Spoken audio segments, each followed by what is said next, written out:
Hello welcome to improve your English with Bheemaramu. మాది ఒక WhatsApp group ఉందండి. ఆ వాట్సాప్ గ్రూప్లో మీరు జాయిన్ అవ్వాలంటే ఈ నెంబర్కి గ్రీటింగ్స్ అని వాట్సాప్ చేయండి అండ్ అక్కడ మీ డౌట్స్ అన్నీ క్లారిఫై చేస్తాం. And this is doubts and clarifications video number 11 అండి.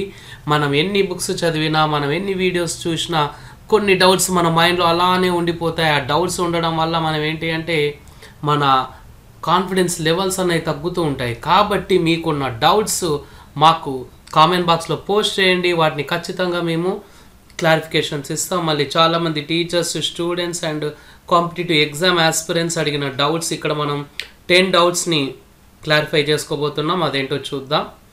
Which one is correct, a యూరోపియనా యాన్ యూరోపియనా? మళ్ళీ మీరేమనుకుంటున్నారు? అండ్ తర్వాత ఒక తెలుగు సెంటెన్స్ ఇచ్చారు, దాన్ని ఇంగ్లీష్లో ట్రాన్స్లేట్ చేయమన్నారు. ఆ సంగతి తెలిసినప్పటి నుండి నాకు మనసు పడతలేదు. అండ్ ఇంకొకటి, give an ultimate tip on spoken English. Okay, super tip చూద్దాం. మరి is it correct, he is going to his home? Okay, చూద్దాం. మళ్ళీ let's eat biryani, question tag add చేయమన్నారు. Every one looked so miserable, ఇక్కడ కూడా question tag add చేయమన్నారు. డీఫేస్ meaning, vocabulary మీద అడిగారు ఇది. If has only to be used in third person singular, then why is she is having a person? She is having a person అని ఎందుకు అనాలి మనం? షీ వచ్చినప్పుడు హ్యాజ్ రావాలి కదా, హ్యావింగ్ ఎందుకు వచ్చింది అని అడిగారు. చూద్దాం. మళ్ళీ there are 7 days in a week అన్న సెంటెన్స్ని ఎక్స్ప్లెయిన్ చేయమన్నారు. అండ్ ఇక్కడ ఉన్న 4 sentences, ఆ 4 sentencesని కూడా ఎక్స్ప్లెయిన్ చేయమన్నారు. ఇది ప్రిపోజిషన్ మీద అడగడం జరిగింది. టు ఒక దగ్గర ఉంది, on and on to and on the stage. Okay అండి, మళ్ళీ వీటన్నిటికీ కూడా క్లారిఫికేషన్స్ ఈ వీడియోలో సూపర్ సేవ్ ఊపర్ ఎక్స్ప్లెనేషన్స్ ఇవ్వబోతున్నాం. Don't miss anything. అండ్ మరి ప్రజెంట్గా 4 ప్రోగ్రామ్స్ రన్ అవుతున్నాయండి. అదేంటంటే ఆ 4 ప్రోగ్రామ్స్ ఒకసారి క్విక్గా డిస్కస్ చేసుకున్న తర్వాత మనం క్లారిఫికేషన్స్కి వెళ్దాం. 10th క్లాస్ స్టూడెంట్స్కి మేము ఇంగ్లీష్ ఓరియంటేషన్ క్లాసెస్ కండక్ట్ చేస్తాం. మళ్ళీ లాస్ట్ ఇయర్ మేము కండక్ట్ చేసిన స్టూడెంట్స్లో thousands of స్టూడెంట్స్కి 10/10 పాయింట్స్ ఇంగ్లీష్లో రావడం రియల్గా ప్రౌడ్గా ఫీల్ అవుతున్నాం. మళ్ళీ మీకు ఒకవేళ కావాలి, మీ స్టూడెంట్స్కి కావాలి అనుకుంటే ఇక్కడ ఉన్న నెంబర్కి వాట్సాప్ చేయండి. మేము మీ స్కూల్కి విజిట్ చేసి నేను ఓరియంటేషన్ క్లాస్ తీసుకుంటాను. And second program is spoken English classes అండి. మళ్ళీ రెగ్యులర్గా మేము స్పోకెన్ ఇంగ్లీష్ క్లాసెస్ కండక్ట్ చేస్తాము. మళ్ళీ న్యూ బ్యాచ్ ఈరోజు స్టార్ట్ అవుతుంది. ఒకవేళ మీకు ఇంట్రెస్ట్ ఉంటే ఇక్కడ ఉన్న నెంబర్కి వాట్సాప్ చేయండి, డీటెయిల్స్ ఇస్తాం. ఇంట్రెస్ట్ ఉంటేనే జాయిన్ అవ్వండి. అండ్ ఇంకొక ప్రోగ్రామ్, థర్డ్ ప్రోగ్రామ్ ఏంటి అంటే, మీరు ఎన్ని బుక్స్ చదివినా, ఎన్ని వీడియోస్ చూసినా మీకు సాటిస్ఫాక్షన్ లేదు, టాపిక్ మీద మీకు గ్రిప్ రావడం లేదు, అర్థం అవ్వడం లేదు, కన్ఫ్యూజ్ అవుతున్నారు. అలాంటి టాపిక్స్ మీరు మళ్ళీ చాలా ఈజీగా సాటిస్ఫాక్షన్ మీకు కలగజేసేలా మేము చెప్తామండి. అలాంటి గ్రామర్ టాపిక్స్ కోసం స్పెషల్గా మా క్లాసెస్ బుక్ చేసుకోవాలి అనుకుంటే మా నెంబర్కి వాట్సాప్ చేయండి. మళ్ళీ డేట్ ఫిక్స్ చేసుకొని, టైమింగ్స్ ఫిక్స్ చేసుకొని మీకు కావాల్సిన టాపిక్ని మేము ఎక్స్ప్లెయిన్ చేస్తాం. అండ్ హ్యాండ్ రైటింగ్ అండి, భీమరామ్స్ బ్యూటిఫుల్ హ్యాండ్ రైటింగ్. మళ్ళీ హ్యాండ్ రైటింగ్ క్లాసెస్ కూడా మేము కండక్ట్ చేస్తాం. మళ్ళీ క్లాసెస్ మీకు నీడ్ అనుకుంటే మమ్మల్ని కాంటాక్ట్ అవ్వచ్చు. మళ్ళీ ఇక్కడ ఉన్న 4 ప్రోగ్రామ్స్లో మీకు కావాల్సిన ప్రోగ్రామ్ కోసం డీటెయిల్స్ కోసం మాకు వాట్సాప్ చేయండి. And here we go. First one అండి. మళ్ళీ చూడండి, ఎన్ని బుక్స్ రెఫర్ చేసినా, ఎన్ని వీడియోస్ రెఫర్ చేసినా వాస్తవానికి మనకి ఉన్న డౌట్స్ క్లారిఫై చేసేవి మాత్రం ఏ బుక్ ఉండదు. ఎందుకంటే మనకి ఏ డౌట్స్ వస్తాయి, ఎన్ని డౌట్స్ వస్తాయి అనేది ఏ రైటర్కి తెలియదు కదా. అందుకోసం అని చెప్పేసి ఒక వండర్ఫుల్ ఇనిషియేటివ్, అదేంటి అంటే డౌట్స్ ఉన్నవన్నింటినీ క్లారిఫై చేయబోతున్నామండి. మీకు కూడా ఏమైనా డౌట్స్ ఉంటే కామెంట్ బాక్స్లో పోస్ట్ చేయండి. అదేవిధంగా మా ఛానల్ని subscribe and like and comment చేయండి. Which one is correct, a European or an European? మళ్ళీ మీరేమనుకుంటున్నారు? ఎందుకు? అదండి, ఎందుకు అన్నది ఇక్కడ చాలా చాలా ఇంపార్టెంట్ రోల్ ప్లే చేయబోతుంది. ఏ యూరోపియన్ అనాలా, యాన్ యూరోపియన్ అనాలా? వెళ్ళండి. మళ్ళీ ఇక్కడ 100కి 100% కరెక్ట్ ఆన్సర్ ఏంటి అంటే an European wrong, A European correct అండి. మళ్ళీ మీరు కూడా కరెక్ట్గానే గెస్ చేశారని అనుకుంటున్నాను. మళ్ళీ ఎక్స్ప్లెనేషన్ చూద్దామండి. ఏదేదో ఏంటి బట్టి పట్టినట్లుగా ఏదో బ్లైండ్గా చెప్పడం కాదు. ఎందుకు ఒక స్పెసిఫిక్ రీజన్ ఉంటుంది కదా, దాన్ని డిస్కస్ చేసుకుందాం. చూడండి, ఫస్ట్ మనకి ఏ కానీ యాన్ కానీ యూస్ చేయడం రావాలి అంటే ఆ వర్డ్ యొక్క ప్రొనౌన్సియేషన్ తెలియాలి. సో ఈ వర్డ్ యొక్క ప్రొనౌన్సియేషన్ చూద్దాం. యు అన్న సౌండ్ వస్తుందండి. యు అంటే యా కొమ్మిస్తే యు, కొమ్ము దీర్ఘమిస్తే యు, ఎస్ అలా. సో ఇక్కడ యాన్ రావాలి అంటే సౌండ్ ఫస్ట్ ఎలా ఉండాలి అంటే ఆ ఈ నుండి అమ్మహా వరకు వస్తే యాన్ వస్తుంది.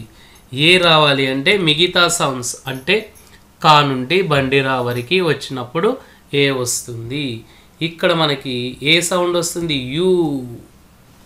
సౌండ్ తీసుకోవాలండి, స్పెల్లింగ్ తీసుకోకూడదు. స్పెల్లింగ్ తీసుకుంటే ఇంకా పప్పులో కాలేసినట్లే. మళ్ళీ ఇదే అండి ఇక్కడ చాలామంది ఇబ్బంది పడేది. ఇక్కడ స్పెల్లింగ్ ఎట్టి పరిస్థితిలో తీసుకోవద్దు, సౌండే తీసుకోవాలి.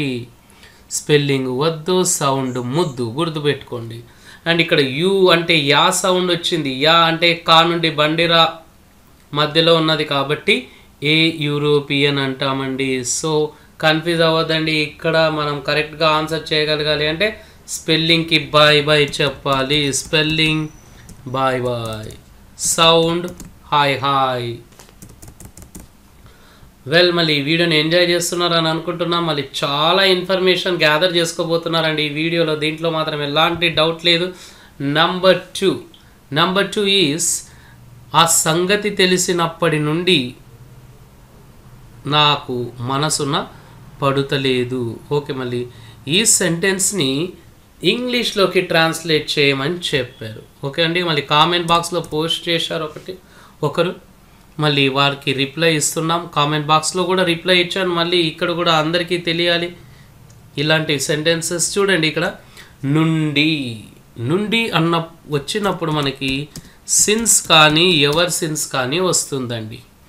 So ever since I learned about it. చూడండి, ఆ సంగతి తెలిసినప్పటి నుండి అంటే ever since I learned about it.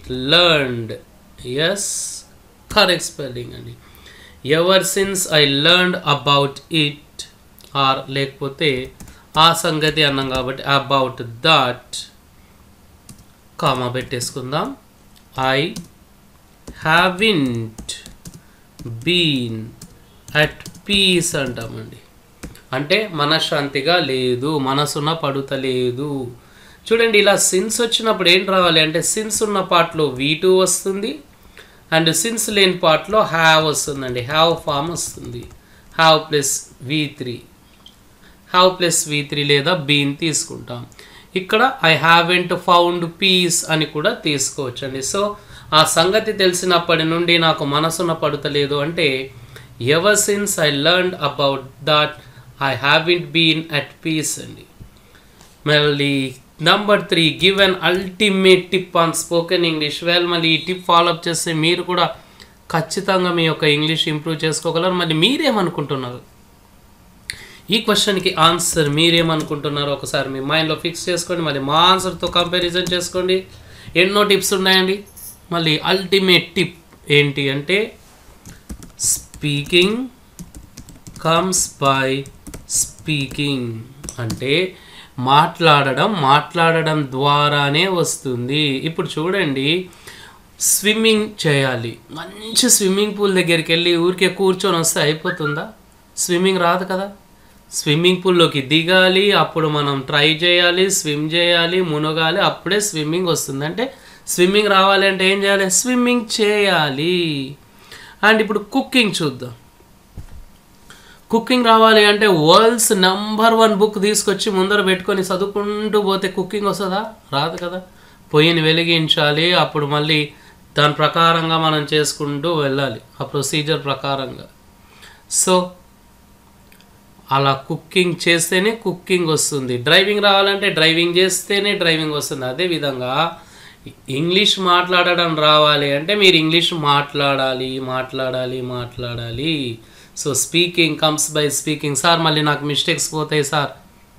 Mistakes గురించి వరీ కాకుండా మాట్లాడండి. ఎగ్జామ్లో మిస్టేక్స్ రాస్తామని ఎగ్జామ్ రాయకుండా ఉండలేం కదా. మళ్ళీ ఎన్నో మిస్టేక్ చేస్తున్నాం, అయినా అన్ని పనులు చేస్తున్నాం. స్పీకింగ్ ఇంగ్లీష్ స్పీకింగ్ వచ్చే వరకు మాత్రం మిస్టేక్స్ అని వెనుకకి అవుతున్నాం ఎందుకు? So don't worry about mistakes. Yes, all the best. Speak and speak without worrying about mistakes. Well, number 4, is it correct? He is going to his home. Correct ena? Okay andi, malli idi absolutely correct andi, deentlo elanti doubt ledu. He is going to, correct is correct. Going to his home is correct andi, 100 ki 100% correct, deentlo malli elanti doubt ledu. Kaani ఇక్కడ ఏంటి అంటే లాజికల్గా మనం ఆలోచిస్తే చూడండి, he is going to his home ఉంది కదా, home ముందు హీస్ తీసేస్తే రాంగ్ అయిపోతుందండి.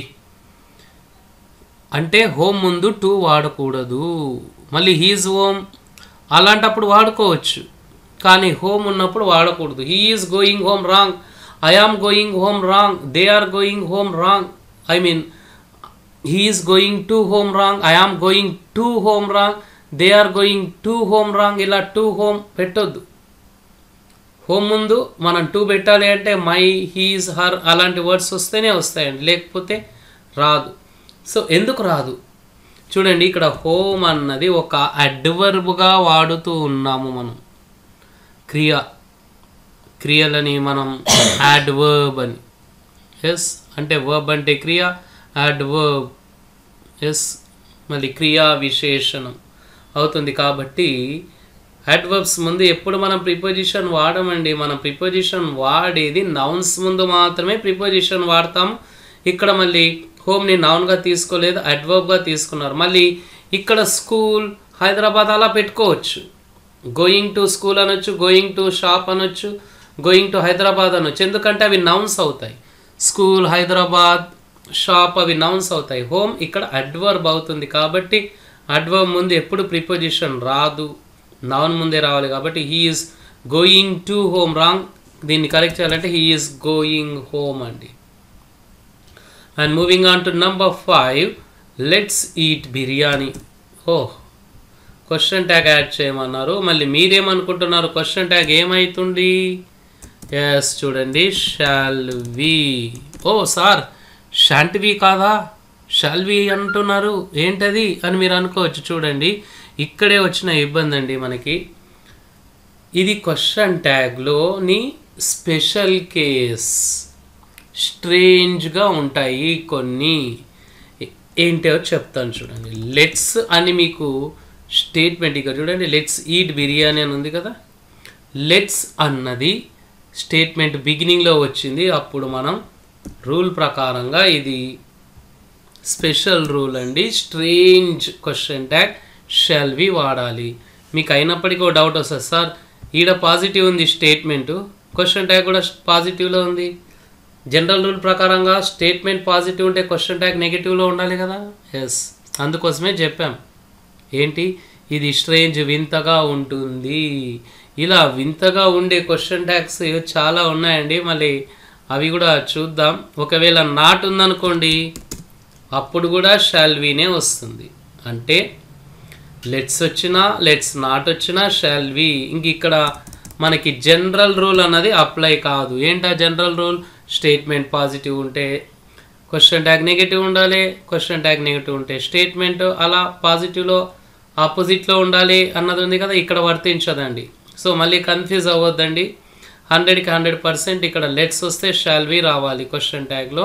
అండ్ అది కూడా షాల్ అన్నది స్మాల్ లెటర్ రావాలి. షాల్ వి ఎందుకు వాడతాము అంటే ఇక చూడండి మళ్ళీ లెట్స్. లెట్స్ అంటే ఏంటిది? షాల్ వి అన్న మీనింగ్ వస్తుందండి. అందుకోసమని అక్కడ లెట్స్ అన్న వచ్చినప్పుడు షాల్ వి అన్న క్వశ్చన్ ట్యాగ్ని యూస్ చేస్తాం.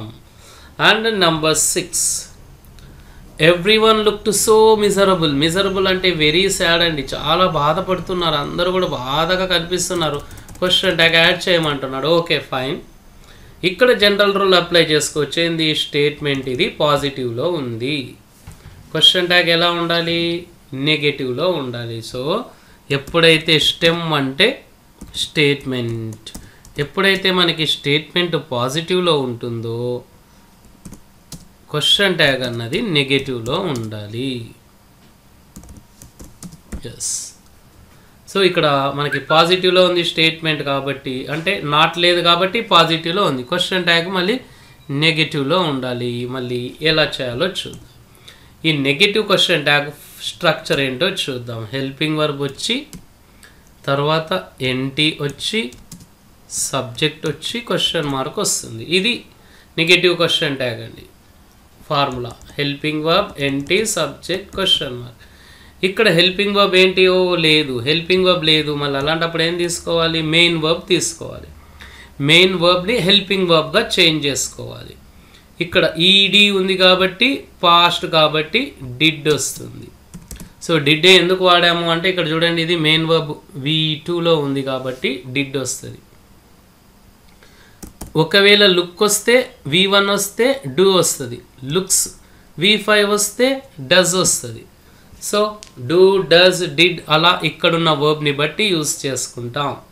హెల్పింగ్ వర్బ్ లేనప్పుడు స్టేట్మెంట్లో హెల్పింగ్ వర్బ్ తీసుకున్నాం, మెయిన్ వర్బ్ హెల్ప్తో డిడ్ వచ్చిన తర్వాత ఎన్టీ, సబ్జెక్ట్. ఓ సబ్జెక్ట్ ఏంటి? Every one. ఓ ఎవ్రీ వన్ అన్నది క్వశ్చన్ ట్యాగ్లో రాదు.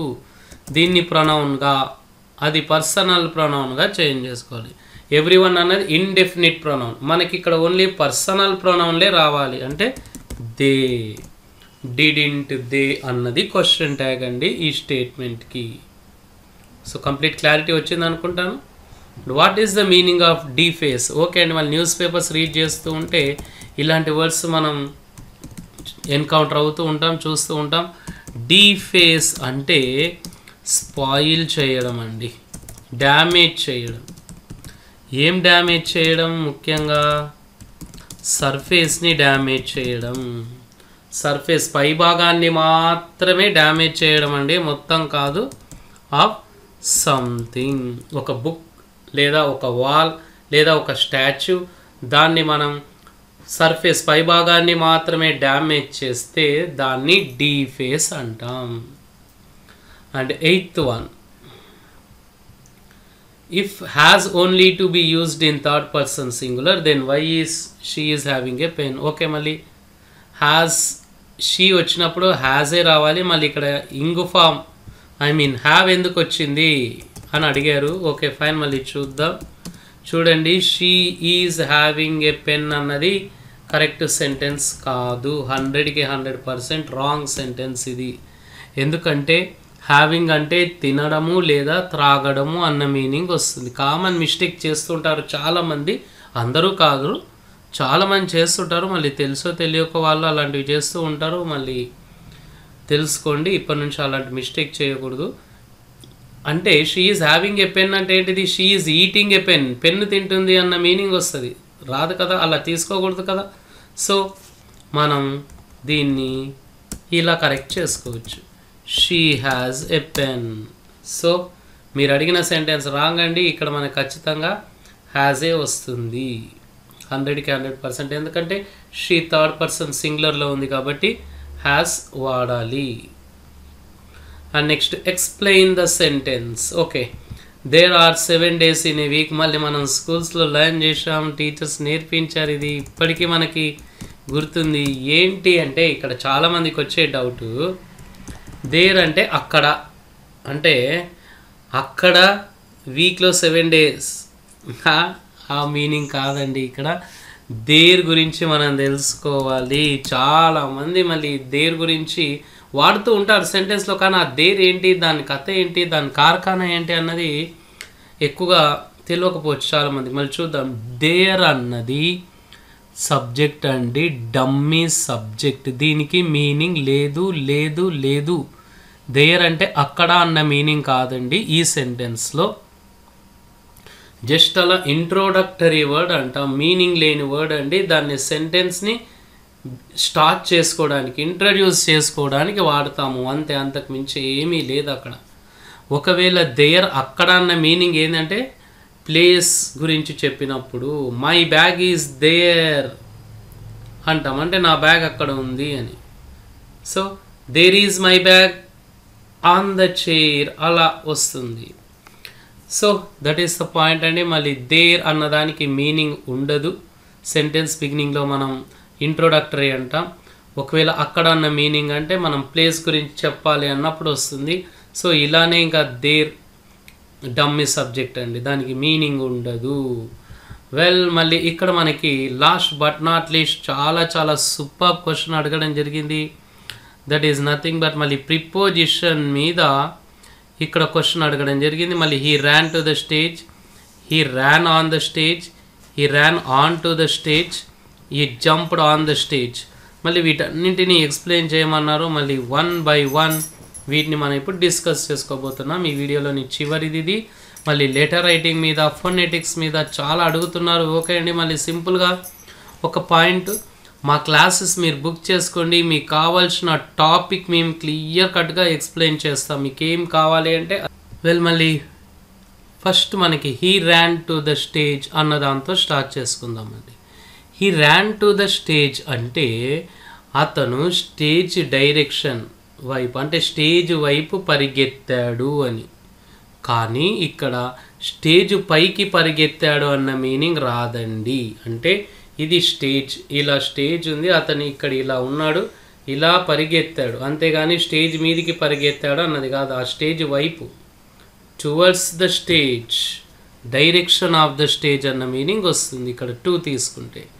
He Ryan on the stage అంటే ఇది స్టేజ్ అంటే ఆల్రెడీ స్టేజ్ మీద ఉన్నాడు, ఈ స్టేజ్ మీద రన్ చేస్తున్నాడు. అది ఆన్, ఆల్రెడీ స్టేజ్ సర్ఫేస్ మీద ఉన్నాడు, ఆ స్టేజ్ సర్ఫేస్ మీద అతను రన్ చేస్తున్నాడు అన్న మీనింగ్. అంటే ఆల్రెడీ స్టేజ్ మీద నిలబడ్డాడు, దాని చుట్టూ తిరుగుతున్నాడు అన్న మీనింగ్ వస్తుంది.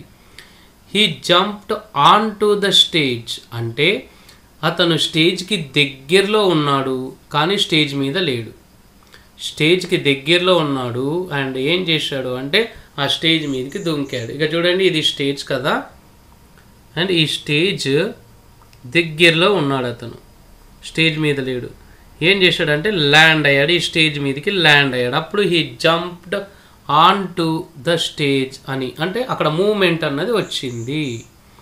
And he jumped on the stage అంటే ఆల్రెడీ స్టేజ్ మీద ఉన్నాడు, ఇంకా జంప్ చేస్తున్నాడు, అప్ అండ్ డౌన్ జంప్ చేస్తున్నాడండి. మళ్ళీ 10 out of 10 డౌట్స్కి క్లారిఫికేషన్స్ ఇచ్చాం. మళ్ళీ ఇంకా చాలా డౌట్స్ అడుగుతున్నారు. మీకు కూడా డౌట్స్ ఉంటే కామెంట్ బాక్స్లో పోస్ట్ చేయండి, ఖచ్చితంగా మీ డౌట్స్కి మేము క్లారిఫికేషన్స్ ఇస్తాం. అండ్ మా 4 ప్రోగ్రామ్స్ కూడా డిస్కస్ చేశాం కదా, ఆ 4 ప్రోగ్రామ్స్లో మీకు ఇష్టమున్న ప్రోగ్రామ్ జాయిన్ అవ్వాలి అని అనుకుంటే ఇక్కడ ఉన్న నెంబర్కి వాట్సాప్ చేయండి అండ్ ఈ వీడియోని షేర్ చేయండి. అండ్ మా ప్రోగ్రామ్స్ గురించి కూడా మీ ఫ్రెండ్స్కి, రిలేటివ్స్కి, కొలీగ్స్కి వాళ్ళతో కూడా షేర్ చేసుకోండి, వాళ్ళకు కూడా హెల్ప్ చేసిన వాళ్ళు ఉంటారండి. మళ్ళీ అప్కమింగ్ వీడియోలో ఇంకొన్ని డౌట్స్ వాటి క్లారిఫికేషన్స్తో మీ ముందుకు రాబోతున్నాం. అంతవరకు కూడా థ్యాంక్ యూ అండి. మళ్ళీ సబ్స్క్రైబ్ చేసుకోవడం మాత్రం మర్చిపోవద్దండి. Thank you so much.